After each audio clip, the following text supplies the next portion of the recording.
This is Susan Woods, your Black Lives Matter fraud investigator. Thank you for your time. Welcome to episode number 7 of the Black Lives Matter Global Network Foundation Form 990 analysis.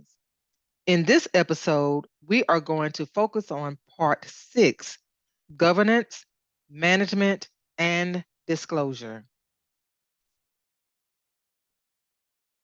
As a reminder, what is the Form 990? The Form 990 Information Return, or Form 990, is an annual report the IRS requires all 501c3 nonprofit organizations to submit to provide information about revenues and expenses for the prior year. The type of Form 990 nonprofit organizations submit depends on the type of nonprofit organization and the amount of revenues and assets the nonprofit organization has on record. Form 990s are due by the 15th day of the 5th month after the fiscal year ends. For example, if the fiscal year ends on December the 31st, then the Form 990 is due by May 15th the next year. The primary purpose of the Form 990 is to demonstrate transparency and accountability to the public. So that's the definition of a Form 990. The Black Lives Matter Global Network Foundation Form 990 analysis. I've created episodes to discuss the different sections of the Form 990 information return that the Black Lives Matter Global Network Foundation administrators submitted. So, episode 1, we talked about the heading. Episode 2, we talked about part 1, the summary. And we're going to go back to that one. As you can recall, I didn't really discuss it because it was recommended to discuss it when you discuss all of the other parts. So I'm going to come back to that one later. Episode 3, we talked about part 2, which was the signature block. Episode 4, we talked about part 3, the statement of program service accomplishments. Episode 5, we talked about part 4, the checklist of required schedules. Episode 6, we talked about part 5, statements regarding other IRS filings and tax compliance. And then now, in this episode, we're going to talk about part 6, which is governance, management, and disclosures. On the side, in these last 2 columns, you see the pages in which you can find the information regarding each section in the Form 990, and also the number of red flags I calculated for each section. For example, the heading I calculated or added 4 red flags. Section part 2, section part 2, I calculated or counted 2 red flags. Part 3, I counted 6 red flags. Part 4, I counted 2 red flags. Part 5, I counted 5 red flags. And part 6, we're going to see how many red flags I count in this particular section. So what I'm going to do now, I'm going to pause my screen and I'm going to actually go to the Form 990 information return so that we can see it together and walk through the number of red flags I count as we go along with reviewing the information. So I'm going to, again, thank you for your patience. As you know, if you've been following me for a while, you know that I don't have technicians in the background to help me. So I'm going to pull up the Form 990 information return, and I have it on the page in which I need to start talking about part 6, which is governance, management, and disclosure. So let's take a look. Now, what I've done, I have already highlighted the red flags that I've identified in this particular part of the Form 990 information return. This part 6, is divided into 3 sections, sections A, B, and C. So we're going to start with section A, the governing body and management. Now, before I share the importance of always having the instructions available for review as you go through a Form 990 information return. You want to have the instructions right beside you or easily accessible so that you can refer back to the instructions to see or to try to get an understanding as to why an organization answered the questions the way that they did.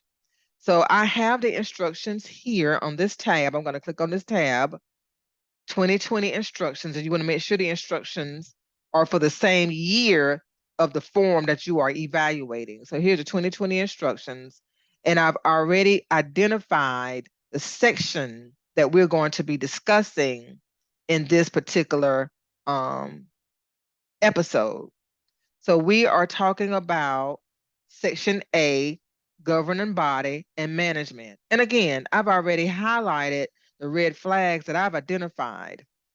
So let me say a little bit more about the instructions quickly. With the instructions, whenever you are completing a Form 990 information return, I highly recommend that you have the instructions right next to you as you are sharing the information. Or I'm sorry, completing the information so that you can make sure that you're completing the information accurately. So I just wanted to say that always have your instructions nearby so that you can see what you are completing and making sure you're completing the information accurately. So now I'm going to go back to the actual form. Okay, and I appreciate your patience. So we're back to the form again, and we're talking about section A, governing body and management. So line 1A, enter the number of voting members of the governing body at the end of the tax year. Now this is tax year ending 2020. Now I'm not going to get into all of the other stuff we talked about as far as how they switched up their fiscal year to show less revenues. I'm just going to leave that to the conversations we've already had. So we're just going to go with the ended December 2020. We'll just go with that, okay? So enter the number of voting members of the governing body at the end of the tax year. They have one here. That's a red flag to me. You are a $90 million organization and you have one person serving on the governing body, which is the board of directors. So let's take a look at what the instructions say about that. Line 1A, the governing body is the group of one or more persons authorized under state law to make governance decisions on behalf of the organization and its shareholders or members, if applicable. Now it says it's the governing body, it's the group of one. Now, how can you have a group of one? The IRS does not determine the number of people to serve on a governing body. As you can see, it says, it reads, authorized under what? State law. So the Secretary of State's office determines the number of people a nonprofit organization must have on its governing body. So since this organization has an address of California, you would think it is registered in California with the Secretary of State's office in California, but it is not registered in the state of Delaware. And we've already had that discussion about why organizations register in Delaware if they don't offer services in Delaware. But this organization, the Black Lives Matter Global Network Foundation, is registered in Delaware. So apparently the Secretary of State's office in Delaware only requires one person to serve on the governing body. And we know that person in this case is Shalamaya Bowers. So it says, enter the number as of the end of the organization's tax year of the members, plural, of the governing body of the organization with power to vote on all matters that come before the governing body, other than when a conflict of interest disqualifies the member from voting. We'll talk about conflict of interest later. So this is legal, okay, if the state of Delaware, which this organization is registered, allows you to do that. And apparently it does, even though their status in the state of Delaware is not in good standing, meaning that they have not filed the appropriate financial documents to remain in good standing in the state of Delaware. They still have not changed the state in which they are incorporated. So that's red flag number one. Going back to the information return now. The next red flag that I identified was with this row number 2. Did any officer, director, trustee, or key employee have a family relationship or a business relationship with any other officer, director, trustee, or key employee? Their answer is no, which is not true. Okay? Patrisse Coolers had a business relationship with Shalamaya Bowers, who is the only person on the board of directors, and he serves in the role of the secretary. Patrisse Coolers, who was the former executive director of the Black Lives Matter Global Network Foundation, which is a key employee, she hired Shalamaya Bowers as a consultant and paid him $2 million. And then he started operating in the capacity of the secretary of the board of directors. So that is true. The answer should be yes when they have the answer as no. Okay, let's keep going. Row 4. Did the organization make any significant changes to its governing documents since the prior Form 990 was filed? They said no here. Well, I don't know if that's true or not, because where are the governing documents? The governing documents are those documents that are filed with the Secretary of State's office to tell you what the organization is doing, what it plans to do, and you're supposed to pay a filing fee every year to keep the governing documents updated, and also to retain permission to solicit tax-deductible investments for your organization. You're supposed to pay that fee every year and provide financial statements. So they said no here, which may be true. I don't know, because we can't find the governing documents.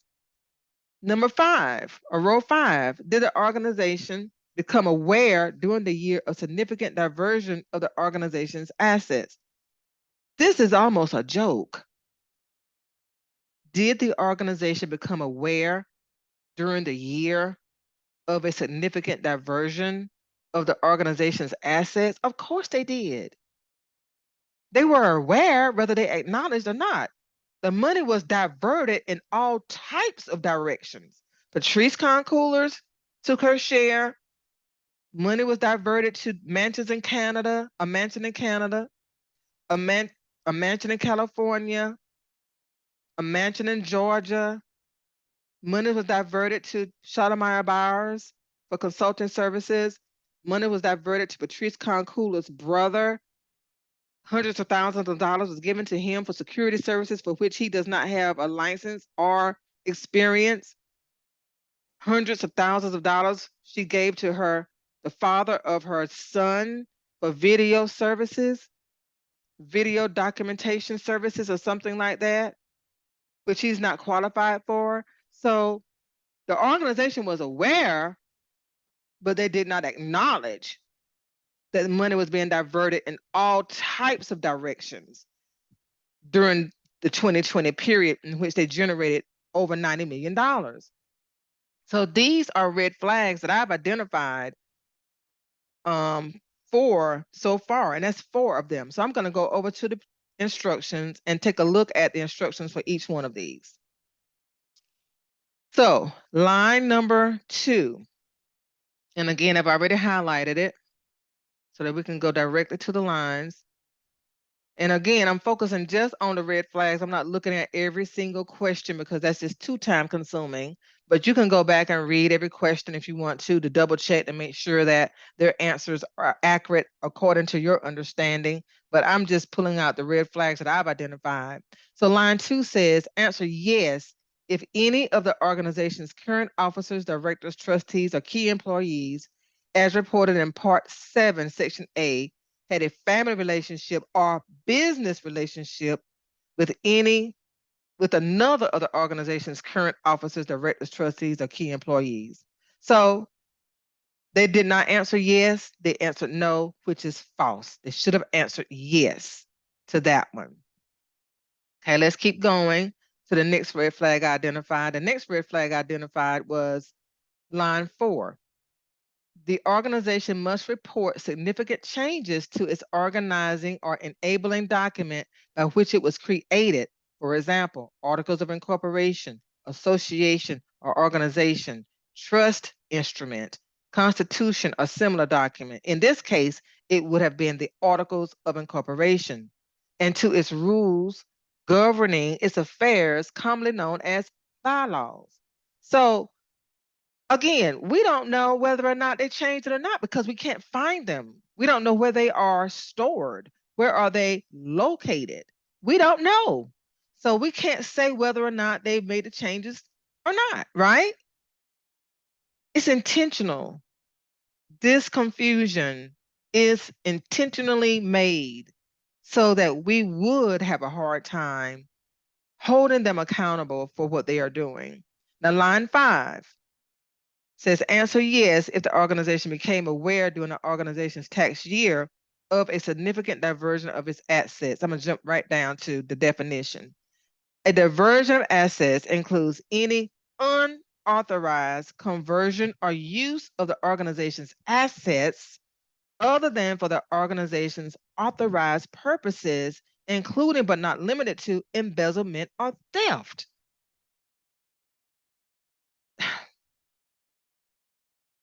As I mentioned before, organization is aware of the diversion of assets in terms of assets being money, but they acknowledge. They are aware of it because they've identified it in this same Form 990 information return. But they claim probably that the money was used properly, but it was not. And we all know that, which is why so many people are investigating this organization right now. So I have 4 red flags so far. Let's go back to the Form 990.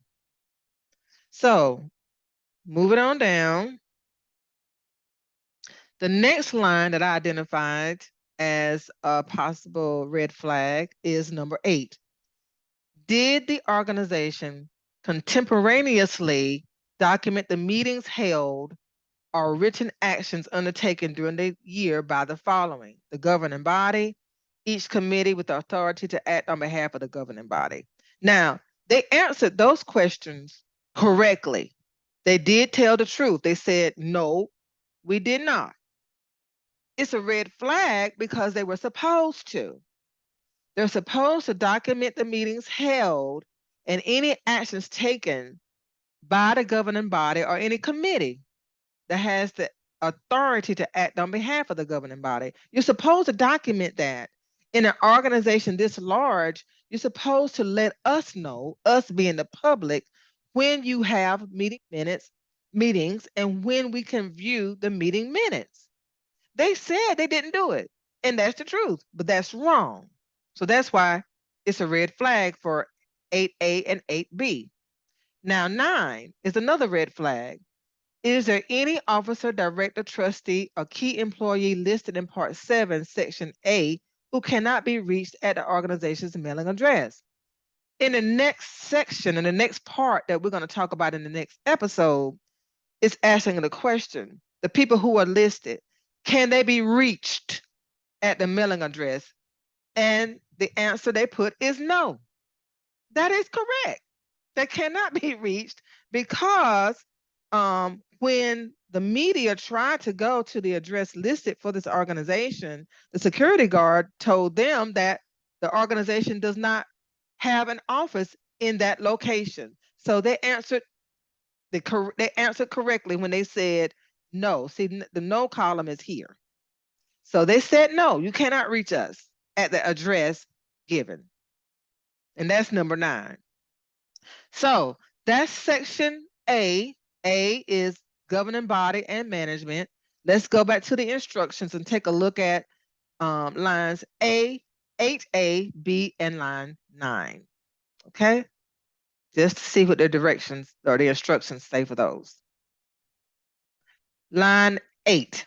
Answer yes on lines 8A and 8B if the organization contemporaneously, documented by any means permitted by state law. Again, the state governs how you document, not the IRS. Every meeting held and written action taken during the organization's tax year by its governing body and committees with authority to act on behalf of the governing body, which ordinarily don't include advisory boards. Documentation permitted by state law can include approved minutes, email, similar writings that explain the action taken, when it was taken, and who made the decision. Okay, they stated they didn't do that. They just said, no, we didn't do it. And that's truthful, but it's not right. They should have done it. Okay, so line 9, I forgot to highlight line 9. Let me highlight it now. Line 9, the IRS needs a current mailing address to contact the organization's officers, directors, trustees, or key employees. The organization can use its official mailing address stated on the first page of Form 990 as the mailing address for such persons. Now, the question was asked, can we reach you there? They said no. So, red flag. It clearly states here, the IRS needs a current mailing address to contact the organization's officers, directors, trustees, or key employees.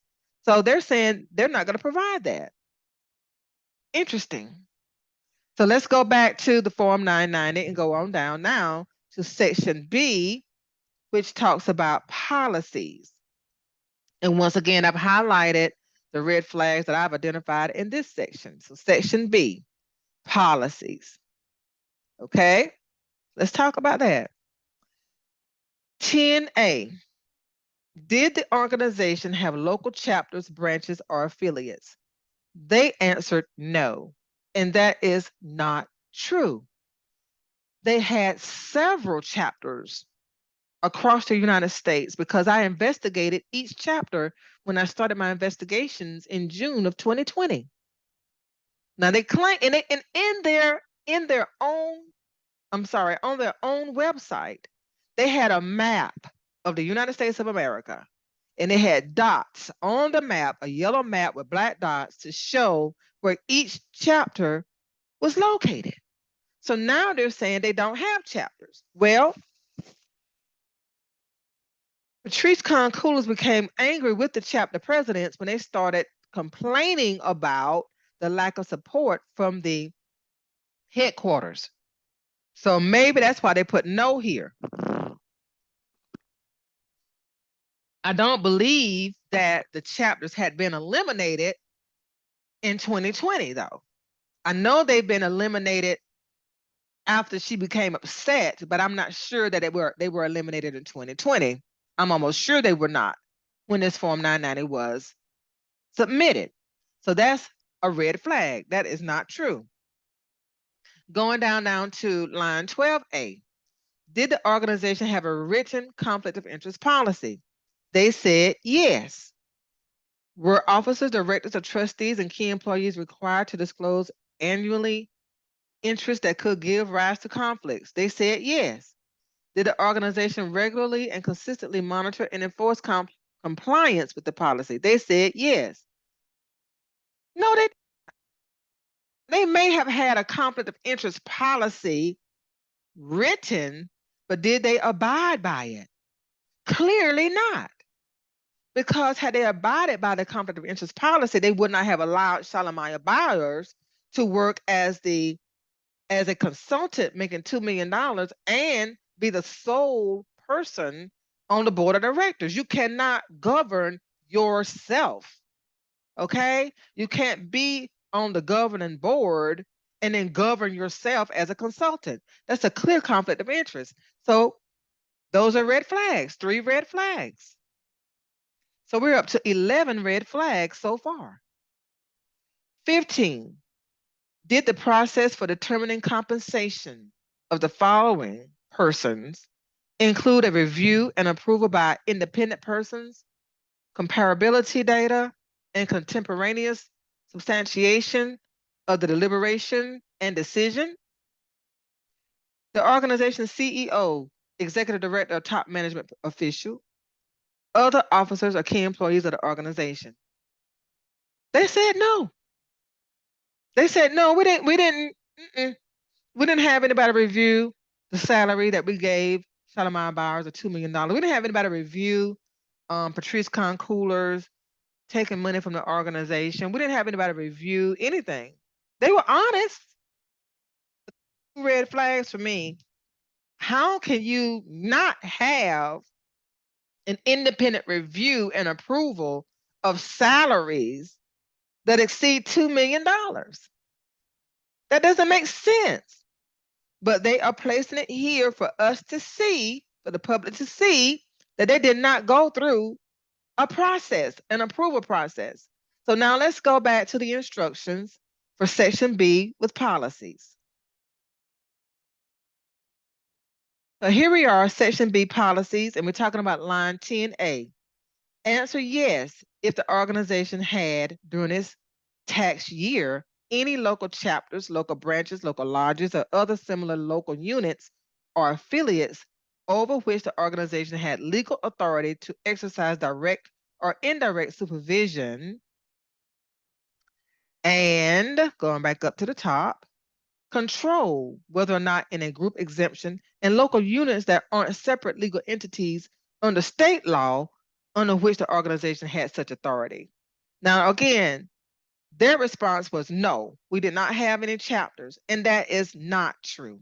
Again, like I stated early on, of course, the website doesn't show it now, but when I first started researching or investigating this organization, they had maps. In my early videos, I have pictures, I have images of the maps that showed where each chapter was located on the map. So that's not true. Line 12A, I'm just going to jump down to the definition of conflict of interest. A conflict of interest arises when a person in a position of authority over an organization, such as an officer, director, manager, or key employee, can benefit financially from a decision he or she could make in such capacity. So if you are in a capacity to make decisions on how much a person can earn, and that person being you shouldn't be in that position.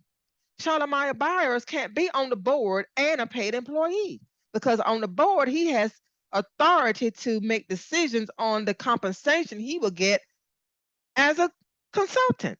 It just doesn't make sense. Line 15. Oh, I'm sorry. I think, did I jump ahead? Let me go back. I apologize. I'm getting ahead of myself. Let me go back to the page. Did I jump ahead? No, I didn't. I'm sorry. So line 15, I was right. Line 15, answer yes on line 15A if during the tax year, the organization, not a related organization or other third party, use a process for determining compensation. And we already said no. They said no. But the process you're supposed to use to determine compensation includes 4 steps. Now, I'm not going to read these 4 steps, but we are on page 24 of the instructions, 2020 instructions, line 15. If you want to read the 4 steps that you're supposed to use to approve compensation, those steps are listed here, okay? And these steps help you avoid a conflict of interest. But they admit they did not do it. They did not do it. So that's why it's a red flag in my book. So that's section B, policies. Let's go on down now to the last section in this part, which is section C, disclosure. Okay, and it's very short, as you can see. 17, list the states with which a copy of this Form 990 is required to be filed. Now, an organization would have to file the Form 990 in the states in which they do significant business, okay? In which they do significant business, because you're supposed to get permission from the states in which you do significant business in order to do business in those states. For example, although my organization is on the border of North Carolina, I can't just operate in North Carolina on a significant level. For example, generating over 50% of what I generate in my own home state without registering with the Secretary of State's office in North Carolina, because you have to let them know, hey, I'm doing business in your state. So these are the states that the Black Lives Matter Global Network Foundation are required to file their Form 990 information return. And these are not the only ones.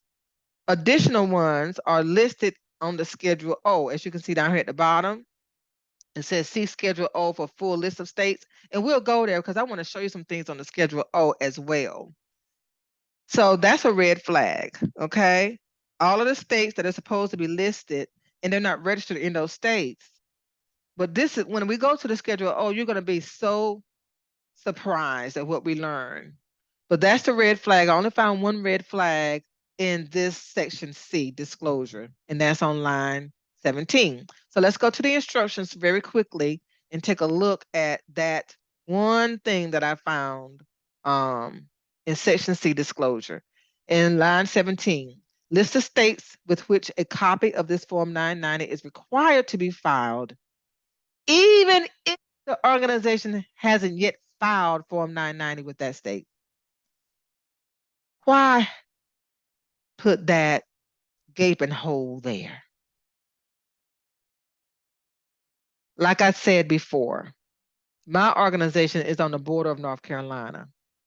What this says is I can list that I should file a Form 990 with the Secretary of State's office in North Carolina, but it's okay if I haven't done it yet. It's as if the state and the IRS officials want people to commit fraud. It should be mandatory to file the Form 990 information return in a state in which you do significant business or in which you offer significant services or which you receive significant financial resources. But here it's saying, well, list a state even if you haven't filed it yet. That's okay. There's no wonder.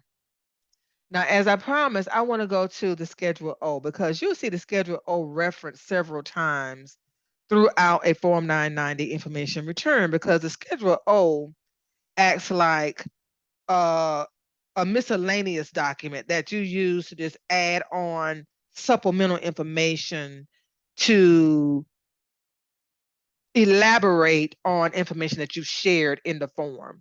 So we've talked about section C, disclosure. So now I'm going to go to page 56.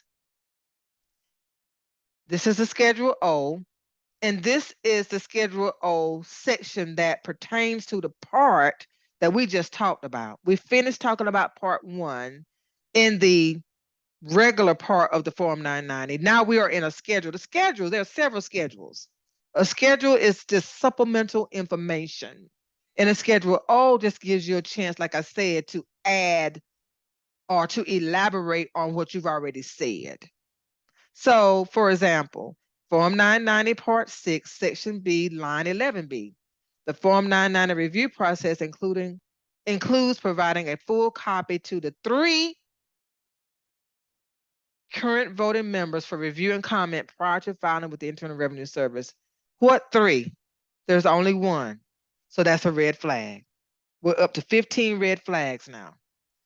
On the Part 6, when it says how many board members or how many members of the governing body, it said 1. Here it says 3. Okay. Form 990, Part 6, Section B, line 12C. Okay. Line 12C. The organization uses annual statements to monitor the policy and communicates that signers must read the policy and comply. They also confirmed their understanding that the organization is charitable, and in order to maintain its federal tax exemption, it must engage primarily in activities that accomplish one or more of its tax-exempt purposes. We know that's not true. Okay? We know that this statement is not true. Using annual statements to monitor the policy and communicates that signers must read the policy and comply? No. Here are the other states. The Form 990 Part 6, line 17, list of states receiving copy of Form 990. Well, not really receiving a copy, supposed to receive a copy if you want to. There are a total of 28 states listed. Now, what is a red flag number 17 for me? 16 was this part up here, part section B, line 12C, that's 16. 17, the 17th red flag is, where is Delaware? Am I missing Delaware? Let me see. I do not see DE. That is a red flag for me because the only state that I've been able to see a registration for the Black Lives Matter Global Network Foundation is Delaware. And I had a volunteer, and thank you, volunteer. I won't call you out because you asked me to keep your name confidential. But I had a volunteer that looked up all 50 states. All 50 states, they went to the Secretary of State's office and looked up all 50 states to see if the Black Lives Matter Global Network Foundation was listed, and it was not. And like I said, in Delaware, it's not in good standing. Meaning the Black Lives Matter Global Network Foundation administrators either did not provide financial statements or they did not pay the fee to retain their charitable status and ability to generate revenues in that state. So here we are, wrapping up episode number 7, talking about part 6. And I'm going to go back to the PowerPoint presentation just to get back to where we are, back to the PowerPoint presentation, and add the number of red flags I counted in this section, which was 17. So going back, here we are back again. The Black Lives Matter Global Network Foundation Form 990 analysis, episode number 7, which we are in now. We talked about part 6, governance, management, and disclosures. It was found on page 6 of the Form 990. The red flags that I counted, 17. 17 red flags for just that part alone. So let's keep going. Coming up next, episode 8. In episode 8, we're going to be talking about part 7, which is compensation of officers, directors, trustees, key employees, and highest compensated employees. This part is going to be very, very interesting because we're going to get a breakdown of the information they provided in terms of their compensation. This is going to be interesting. Before I close, I want to let you know that I am going to provide my observations of the Candace Owens documentary entitled The Greatest Lie Ever Sold, where she discussed the Black Lives Matter Global Network Foundation misuse of money and how George Floyd played a role in, how the death of George Floyd played a role in the organization generating over $90 million in 2020. So I'm reviewing the documentary. I paid my $144 because you had to sign up for an annual subscription I signed up for the smallest amount, $8 per month, which of course is $144 a year. But anyway, I wanted to do my research and learn about what she discovered, and I'm going to share my feedback on her documentary next week. Thank you for your patience, but I wanted to have time to really absorb. And as I said one time before, I believe this investigation takes a lot out of me mentally and physically and emotionally. It's hard. It's like I'm investigating my cousins, for doing wrong. And as the children say, I'm putting them on blast for being bad people. That takes something out of me, but yet it's something that I feel compelled to do. I have to do it. I have to do it. I've been doing it now for since June of 2020, doing in terms of investigating the Black Lives Matter Global Network Foundation and its chapters since June 2020. So I'm glad that Candace Owens and others with huge platforms are calling attention to this fraud, because that's what it is. Fraud. I want to thank you for your time and your support. And I'll see you in the next episode where we're going to be talking about, again, part 7, compensation of officers, directors, trustees, key employees, and highest compensated employees. That's going to be very interesting. Thank you very much for your time and have a great day.